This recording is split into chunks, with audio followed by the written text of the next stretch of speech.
Forseti Íslands, ríkisstjórn, ágætu Íslendingar. Eitt af því fallegasta sem okkur kennt sem börnum að sýna þakklæti og að þakka fyrir þær gjafir sem okkur eru gefnar, hvort sem þær eru fastar í hendi eða huglægar. Að þakka fyrir okkur þegar vel hefur við okkur gert, að þakka góðan hug. En það ekki alltaf sem okkur veitist tækifæri til að þakka þeim sem hafa með verkum sínum gert líf okkar betra, ríkara og fallegra. Því stundum eru þau víðs fjarri, blá ókunnug eða jafnvel löngu dáin, en eiga það þó sameiginlegt að hafa verið nálæg okkur í gjöfum sínum. Þau hafa verið með okkur á gleðistundum og líka þegar að harmur kveður að. Þau eru jafnfær að leiða dansinn á mannamótum og að sefa órótt hjarta í einrúmi.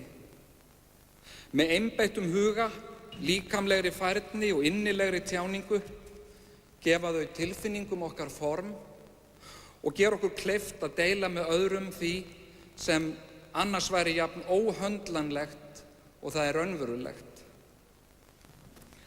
Þannig fólk tónlistarfólk. Ekkert hefur borið hróður Reykjavíkur víðar en list þeirra.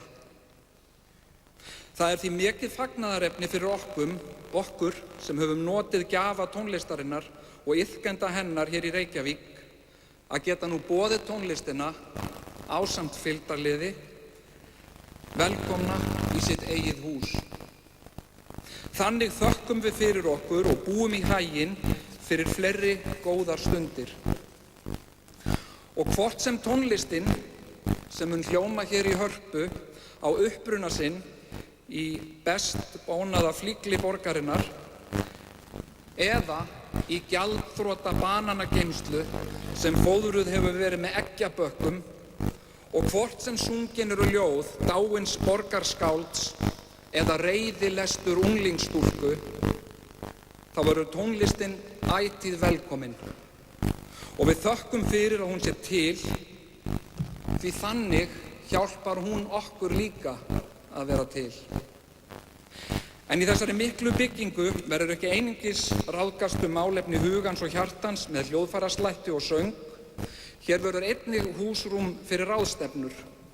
Og það von mín að þeir sem ráðum hér í þessum sölum verði innblásnir af gjafmildi tónlistarinnar og komist sem oftast að þeirri niðurstöðu að líf okkar mannanna eigi að vera friðsamt og fullt af gleði. Henrik Heine sagði: þar sem orðunum sleppir, tekur tónlistin við. Sértu velkomin tónlist.